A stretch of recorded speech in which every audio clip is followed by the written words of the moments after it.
to Les Schwab Tire Center's Outdoor GPS, presented by Fisherman's Marine and Outdoor.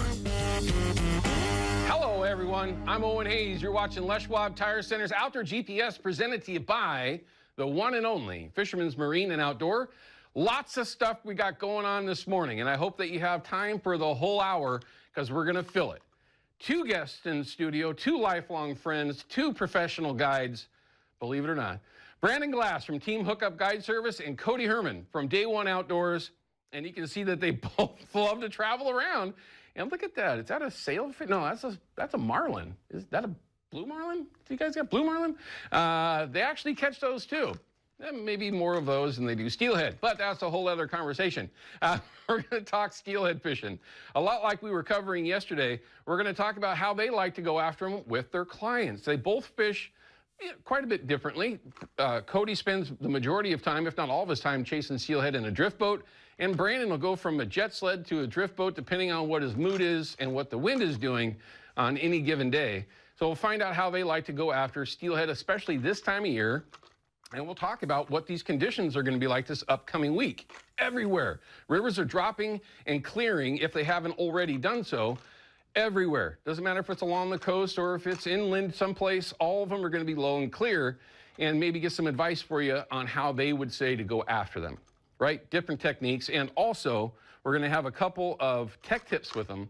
We're going to recap with Cody from just a handful of weeks ago where he had a tech tip showing how he likes to rig coon shrimp. Well, we're going to break it down a little bit more. That generated a lot of questions. We're going to show you exactly how he likes to do that, and hopefully it'll give you another way that you can go after steelhead. I know that it'll be something that I'll be able to utilize as well. I love learning something new, like most of you do as well. But along with that, we'd love to take a couple of your phone calls. It's called the North American Metals Hotline. If you have questions for either Cody or Brandon, great opportunity to call up, ask those questions, and see if we can get it answered for you, and maybe, again, give you a little bit of advice that might help you as you go forward. So don't be shy with that. It's easy to do. Ryan is really, really nice, and he'll make sure that you get on the air as long as you're nice to him. But it does look like we got a couple of phone calls coming in, so we're going to try to get those in this segment if we can. But I'm going to go ahead and jam Ryan a little bit, and let's go ahead and start showing you some of the photos that everybody's been sending in. And again, we're going to have a lot of these sturgeon photos from the very brief fishery above Bonneville. And this is a great one, 85 and still got it. That young man, 85 years old, and out there chasing sturgeon. At least he was able to get in there for a day. Either one of you guys go after him? No? You were smart.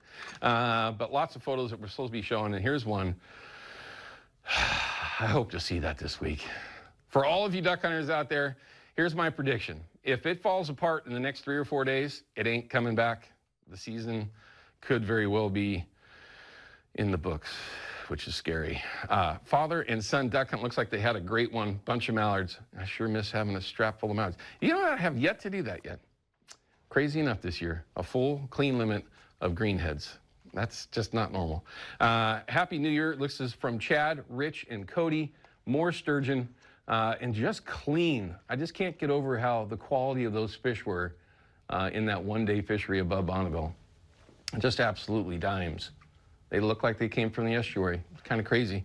Well done, guys. Thanks for sending the photo. And we will, of course, show you how to send those photos in the easiest way to do so. Here's a silver, a.k.a. coho. Looks like Hugo sent this in. Nice fish. Well upriver, obviously. If you're looking at the right things, you'll know that he was upriver. Here's an interesting one from Puerto Vallarta. Never been there. I know you guys have probably been there. Rob sent in, looks like yellowtail, I think, or jacks. I don't know. They're probably delicious. Who cares? It's a fishing video or fishing photo. I love it. Rob, thanks for sending it in. Here's Susan from Cabo. What's going on with all these South American photos? Look at that. Another marlin. Susan, congratulations. When they take those photos like that, guys, are you still releasing them? You are releasing them. Okay. Susan, well done. Great photo, too. I mean, those are literally going to go on the wall and stay there forever. And we will be talking about these winter steelhead this morning with Cody and Brandon. Al sent this in. Nice steelhead. And, yeah, that might be in the future. It's a hatchery fish. Look at that dorsal fin, everyone. Hey, wait a second. You guys recognize him? That's Fox. That's Fox. on Outdoor GPS. I love it. Mr. Fox, how are you? I hope you're out there watching the show. Here's a video for everyone. Nobody's going to throw the damn stick, so this dog throws it himself. Check this out. He kicks the stick into the water and then grabs it. Okay. Well, I'm good. Well, hey, if people are going to be out there doing one of my favorite things in the whole world, which is to go plunking, have a fire on the beach, let the dog play, okay? Let's let the dog play. I love it. Easiest way to do it is the Fox 12 app. Once you find the app on your app thing or whatever the heck they call it, it's for free. Download it. You'll find Outdoor GPS and a number of sources for us here at KPDX and KPTV. Once you do that, it'll show you exactly where and how to upload those photos. Now, let's take a call. Let's take Richard. Richard is from Kenmore. We've all heard Richard here on the show many times over the years. But Richard, it's been a while since we heard from you, but it looks like you're kokanee fishing up on Lake Washington. What's your report for everyone? Hi, I was out here a couple weeks ago, and I was cutthroat fishing, and I've always wanted to, like a couple years ago, we found these just a great winter fishery for kokanee here, just at the mouth of the Cedar River, southwest corner of Mercer Island, and we found them again this morning. We've had like 8 chances, got 6 to the boat, anywhere from like 12 to 15 inches, and 1 nice cutthroat. So just we changed up our tactics a little bit. We got out into a little deeper water, like 120, 130 feet, and kind of went a little bit deeper on our downriggers, like 20, 23, 24 feet, using little dodgers and spinners and little dodgers and wiggle fin hoochies. Well, I mean, there's another option for you, everyone. If you're not going to be chasing steelhead, that is an overlooked fishery this time of year, chasing kokanee in a number of places, let alone Merwin or where he is referring to as well. Richard, what's the crowd like up there? Well, in this 3-mile stretch, I have a grand total of 1 boat. Look at that. If you could have the whole place to yourself and get some of the best eating fish you're going to find. How are the quality of them? Nice chromers, fat fish, skinny, nice fish. What are you catching? Water is 44 degrees. They're bullets. They're not missing a single scale on them. I mean, they're perfect kokanee, and they're firm. They're solid as a rock. Oh, and they're going to be delicious table fare. Do you like to smoke them, Richard, or do you just put them right on the barbecue, or what do you like to do? Flay them up, and then if you're going to smoke them, since I think a lot of people make the mistake of putting too much salt into their kokanee. Sockeye just seem to really absorb any type of salt you throw at it, so I think people make the mistake of throwing too much salt at them, but oh, they are delicious. Yes, they are. Well, they're easily one of my favorite fish on the table. They're fantastic and well worth going after. Richard, I'm happy to hear from you, man. I hope you had a good New Year, good Christmas, and we look forward to hearing more from your fisheries up there up north, man. We appreciate it. Hey, Owen, can I ask you a quick question? Sure. What's the earliest you've heard of somebody trawling up a springer on the lower channel? The earliest? January? Yes, sir. I mean, honestly, you know, the earliest I've ever heard of a springer caught, and these guys fish the channel too, earliest I've ever heard caught in my lifetime is January in the lower channel. But that is few and far between. But if the way the forecast is looking this year and the way things have been the last handful of years, you're not going to see me chasing them or burning herring at any time anywhere near January, I can say that.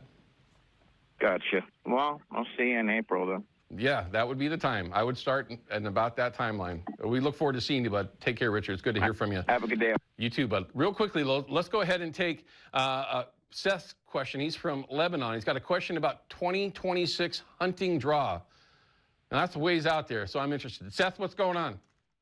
Hey, Owen, good morning. Good morning. I just had a question. If you were going to host ODFW come on the show before May 15th this year, so those of us that have the points for mule deer rifle hunt will be able to either use them or have to wait, we don't know how long, because they're going to be cutting tags with the, the combining of like all 3 units over there.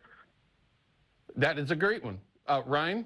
let's see if we can make that happen for Seth and for everyone else as well. Is that a hunt that you've been participating in for any amount of time, Seth? Or are you new to it, or what's yours? We hunt elk over east, archery, but we usually rifle hunt over here. We have some points saved up for the mule deer hunt, but with the proposed, change for next year with combining all units for, the deer population, it's pretty obvious that they're going to be cutting tag numbers. So we just want to know, some of us have points to use in the party, and then we just don't want to, lose an opportunity to have to wait another 4 years on top. So, well, obviously this is pure speculation. I would assume that your points are going to still be valid and usable in that situation, but by no means does that mean that's what's going to happen with ODFW. Obviously, maybe not so obvious to some, but for all of us that are kind of around it, you just don't know. But that's a great question to have. So certainly something, Ryan. Let's see if we can reach out and get that question answered legit for Seth as we go forward. Seth, thanks for your phone call, bud. Great question. Thank you, sir. You're welcome, man. Good luck if you do get out there, okay? Good luck. Shoot straight. All right, we're going to cut to a break. When we come back, I've got Cody Herman and Brandon Glass here in the studio. We're going to talk about a number of things, but all steelhead. So if you want to learn a little bit, this is the time to hang out, relax, and we're going to have a good show for you when we come back from this break, so don't go anywhere.